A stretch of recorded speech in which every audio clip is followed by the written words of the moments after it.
In the 13th century, a remarkable manuscript was penned in Wales. Within the book, a very unusual story managed to escape the fate of almost all other historical texts and was successfully preserved all the way to the present day. While anything surviving over 700 years is an achievement, such as my homunculus that the government recently told me to destroy, this is nothing compared to where this story may have come from. In this tale from medieval Wales, we're told about the exploits of a gigantic king named Brân the Blessed. About halfway through the story, he and his men go across the Irish Sea to rescue his sister from an abusive marriage, and while we wouldn't expect a man the size of a mountain to have much difficulty swimming across the water, we are told it was particularly easy back then, because the sea was much narrower. Instead of a wide, deep body of water, we're told that at this time, the Irish Sea was instead significantly shallower, and composed of only 2 rivers. Several historians have looked at this and made a suggestion that, if true, would be incredibly remarkable. That the story of Brân the Blessed, the ancient king of Britain, may contain a memory dating all the way back to the last ice age. The only question is, how ancient is this really? Did the medieval Welsh genuinely preserve a memory from thousands of years prior? And is this the only occurrence of such a story?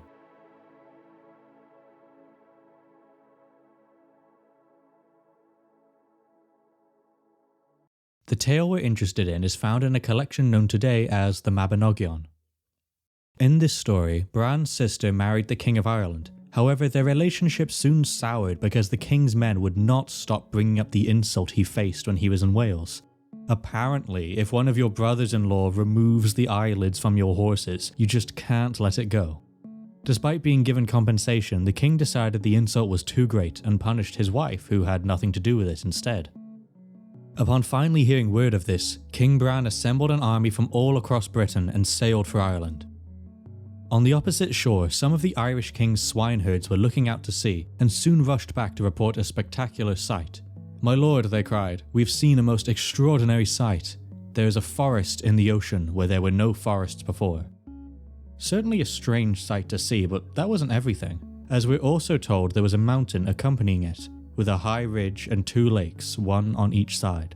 And to top it all off, this new landscape was not stationary, but instead moving straight towards them. The King of Ireland assumed, rightfully to be fair, that his wife would know what was going on, and she revealed the meaning behind this new, frightening sight. She told them that there was no forest, that the trees were instead thousands of masts belonging to the ships carrying the army from the whole of Great Britain, and that there was no mountain. The rock face instead belonged to her brother, the giant King Brân. The ridge was his nose, the lakes were his eyes, and he was furiously staring right at the shores of Ireland. I won't go into the entire story in this video, but to sum it up, Brân's army manages to defeat the Irish in a pretty typical medieval way. Can you guess what it was? Was it A, through chivalrous acts of bravery and daring? Was it B, through cunning tactics and superior military planning? Or was it C, by finding out that the Irish are raising an army of resurrected mute soldiers by throwing their dead into a small cauldron, so the man that mutilated the horses and caused this whole mess in the first place throws himself in the cauldron and stretches out his arms and legs so that the cauldron explodes and now the Welsh can defeat the Irish and rescue Brân's sister? Yes, it's C. But while I think this story is brilliant, what we're really interested in today is the description of the giant king crossing the Irish Sea. Due to his size, he wasn't able to fit in any boat, but that's okay, as we're told, quote, "Brân and his army sailed towards Ireland, and the sea was not wide then. Brân waded across. There were only 2 rivers, called the Llyr and the Archan. Later, the sea spread out when it flooded the kingdoms." Brân apparently, fascinatingly, had no trouble simply walking across. Of course, if he was the size of a mountain, we wouldn't expect it to be very hard, but the story shares with us the incredible detail of the sea being narrower and shallower back then, and that it only later expanded. And what's so fascinating about a 13th century manuscript containing this detail is that it's true.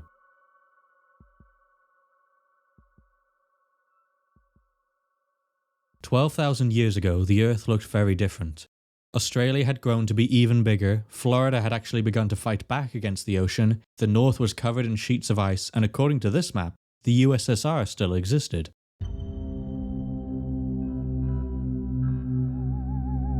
This was the Pleistocene, also known as the Ice Age, although looking at this map now, that actually seems to be inappropriate. Regardless, a key fact makes itself known to us.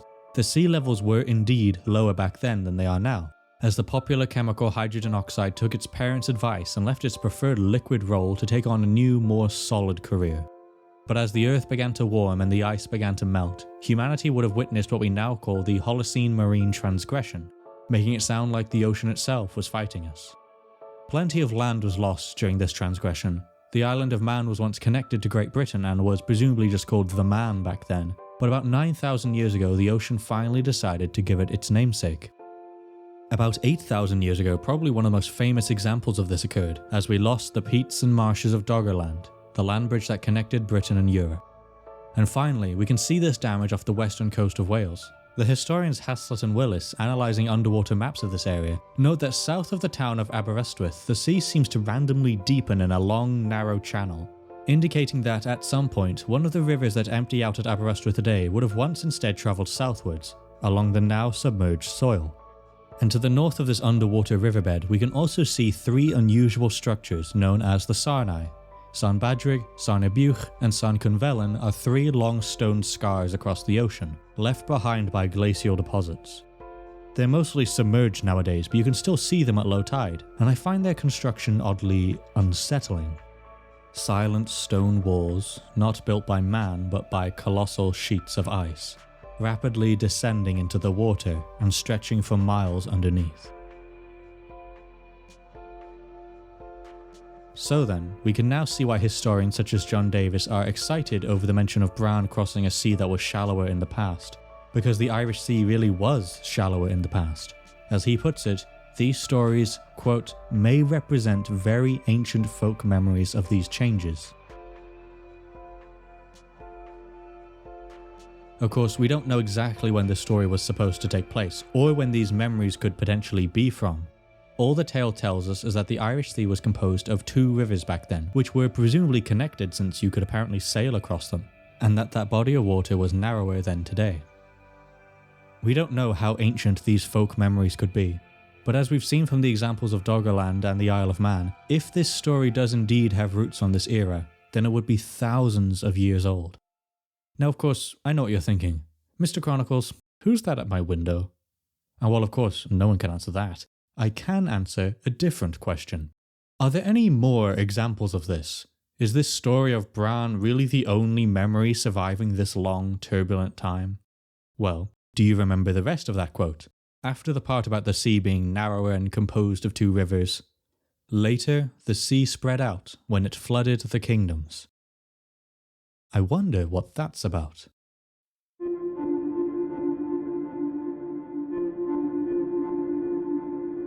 Before we start the video, I would like to thank today's sponsor, you. As we speak, $200,000 American are being transferred out of your account, and this is the Goth map, the earliest map we have of just the island of Great Britain. Quite a specific qualifier, but interesting nonetheless. Gone were the days of Ptolemy butchering Scotland. Instead, these map makers had full access to England and their newly conquered Wales, giving us a remarkable historical insight into the landscape at the time. Of course, in standing with tradition, Scotland wasn't quite drawn as good as the rest of the island, but at least it's upright this time. But what's really amazing about the Goth map is something that I often find is the case with historical topics. Sure, the broad picture can be interesting, but the truly fascinating aspects are always in the tiniest details.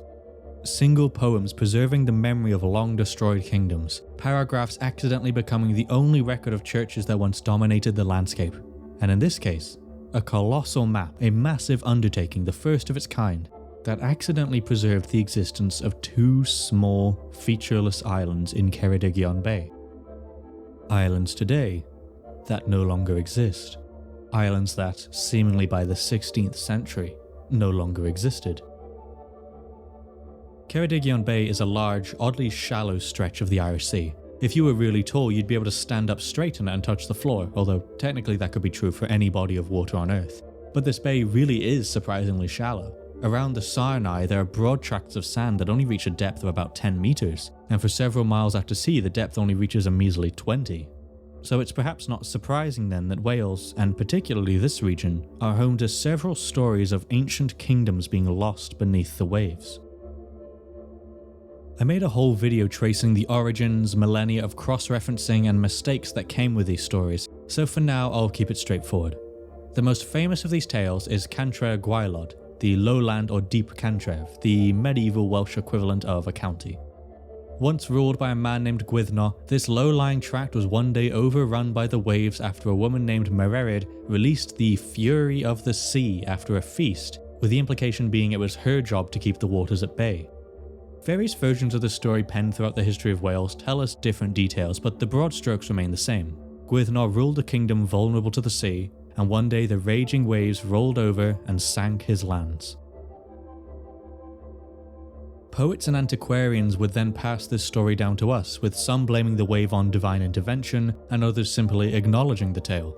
John Leyland in the 16th century remarked that this Cantre'r Gwaelod had been cleanly devoured by the ocean, and Robert Vaughan in the 17th century mentions the large plain between the counties of Carnarvon, Cardigan and Pembroke, long since swallowed by the sea, and that Sarn Badrig was the remnant of its long flooded wall. My favourite mention of this sunken kingdom by far though has to be in the 16th century, when a poet named Lewis mentions the sinking of Gwyddno's land and castle during an elegy for some reason. I guess to try and lighten the mood? But while Gwyddno was associated with the flooding of seemingly most of Ceredigion Bay, other kings would be given much smaller territories in their stories. One example is Teithi Hen, ruler of Ynys Teithi Hen. This self-centered island was said to have been destroyed by the sea too, but in this case it sounds a lot more sudden and violent.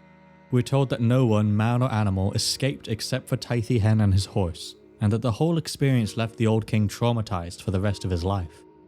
He briefly appears in a medieval Arthurian tale known as Culhwch ac Olwen, where we're told that another curse has befallen him.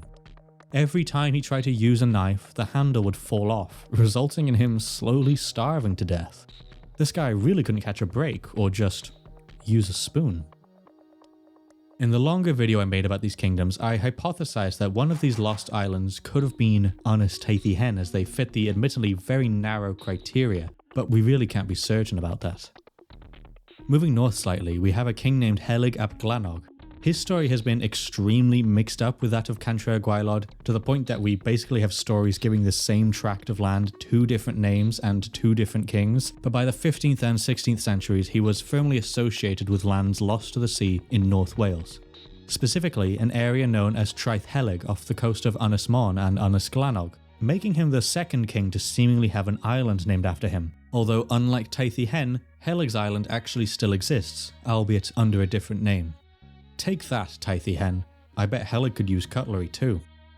In the Triads, we're told that his land was good, fertile and level, an excellent bit of foreshadowing in a triad about the kingdoms that the sea destroyed, and that it was also ultimately lost to the waves. Even further north, out of Wales entirely, we have the enigmatic lands of Redvoy ap Rheged. While this name and Helygs mean they were the sons of a man named Rheged or Glanog, it also could potentially suggest a location. As we saw with Helyg, his story soon became associated around the island that bore his alleged father's name, so could this be the case for Redvoy too? Rheged was a Brythonic kingdom around modern-day Cambria, which could suggest that he lost lands to the sea in this region. As I mentioned earlier, about 9,000 years ago the Isle of Man was connected to Great Britain, giving us a very large area to potentially place the lost lands of Redvoy. Finally, as I've already mentioned, we also have stories from the Isle of Man. These tales include the island once being larger, of lands appearing and disappearing off the coast, of fishermen hearing the sounds of sheep and bells under the waves, and my personal favourite, of the southern tip of Scotland once being only a stone's throw away from the island. As the historian Patrick Nunn points out, the distance between these 2 points is 40 kilometres, a little less than 25 miles today. So that story either involves the people of the Isle of Man being extremely good at throwing stones, or of the sea levels once being much lower, allowing the two land masses to be closer together. In all, these stories seem to preserve a tantalizingly old memory, of a time when these lands were inhabited by men instead of fish. Some of these lands were lost to the waves slowly, others violently. Some seem to actively hold back the water for a time, while others have had nothing survive except their alleged ruler's name. So, in the end, what does this all mean?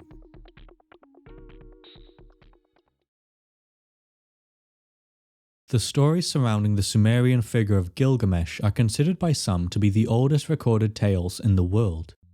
It is for that reason that I think the very lengthily titled Gilgamesh, Enkidu and the Netherworld is one of the most fascinating ancient stories of all time, because it begins like this. In those days, in those ancient days, in those nights, in those remote nights, in those years, in those distant years. One of the oldest recorded stories in all of human history starts off with a callback to an even older time. A time when heaven and earth were separated from each other, a time before their people had tasted bread, two apparently equally ancient concepts. So next time someone says that something is the best thing since sliced bread, tell them to try saying the best thing since the separation of heaven and earth instead. It is impossible to know if the story of Brân the Blessed really did preserve an ancient memory that would be thousands of years old. You might think that it's downright impossible for that to even be the case, but it's not the only example. As we've seen, there are several stories in Wales about lands being lost to the waves, but they aren't the only ones. We've seen tales from the Isle of Man about a time when the island was larger and closer to Scotland. If Redvoy was connected to Rheged, then we have a lost story about the land around Cumbria being sunk beneath the ocean. This isn't even mentioning the tales from outside of Britain entirely. Haslet and Willis, for example, mention stories from the Aboriginal people of Australia, recalling a time where two land masses separated by water were once joined, or when people once waded and swam across water that would be too distant to swim across today. I don't want to portray this as a foregone conclusion, however, because not everyone agrees. Even Haslet and Willis, who support the idea of Brân's story containing elements of this ancient folk memory, don't believe Cantre'r Gwaelod contains the same elements. They suggest that the sudden destructive wave sounds less like a thousands of years long process and perhaps more of a sudden storm or tsunami. Ultimately speaking, we cannot know the origins of these stories. We can't know if Brân the Blessed crossing the sea thousands of years ago, before it expanded and flooded the kingdoms, when it was shallower and narrower than before, really does recall a time when that was indeed true, or if this is all just a coincidence, a lucky guess, or just a plot device a bard once thought of, not knowing that thousands of years prior, the sea really would have looked like how they imagined it. I think the historian John Davis said it best, that these stories may represent very ancient folk memories of these changes. But if that's correct, then this corner of Britain may have just barely preserved a really ancient and important piece of human history. This detail barely takes up a paragraph in the Mabinogion. Cantre'r Gwaelod's oldest incarnations are similarly short. Helig ap Glanog's tale is regularly confused with the former, and we have lost whatever story Redvoy ap Rheged took part in. And that's to say nothing of the memories that have been forgotten entirely. Were there once stories of a land lost off the eastern coast of England? Were there once memories of men and women who slowly witnessed the land they walked across sink further and further below the waves? I think we can safely say that these stories probably did exist once, but like Doggerland, have sunk out of history. In 2023, scientists from the UK managed to map several ancient sunken rivers in this area and figured out whether they drain towards the North Sea or towards the newly forming English Channel. We can actually map these lands that fell beneath the waves thousands and thousands of years ago. We can chart the courses of the rivers that flow through here. We can see whether they drain to the north or the south. We can see that about 14,000 years ago, peat began to form here, and that about 4,000 years later, the now narrow low land bridge had turned into a salt marsh. Scientists can and have calculated all of this, but we can never bring back what is lost. We call this place Doggerland because that's the best name we have for it. We don't have an equivalent of Cantre'r Gwaelod, Traeth Helig, the Llyr or the Archan. That's gone. Whatever the people who lived here, who walked across here called it, is gone, and it's never coming back. Whatever stories they may have told about this place or its ultimate destruction are gone, and we have seemingly no hope of ever hearing them again. I hope you can see why then people are excited over the Mabinogion possibly preserving a piece of history from this time, because so much of it has been lost and will continue to stay lost forever. We can look below the waves, we can chart the rivers, map the lakes, study the soil, but we cannot look into the past. Time and time again, almost everything is lost. Unless an anonymous monk in the 13th century writes down a story, one that had been passed down an untold number of generations, one that may be, just possibly, accidentally preserved in a single tiny paragraph, what has the potential to be one of the oldest stories in the world. Thank you for watching.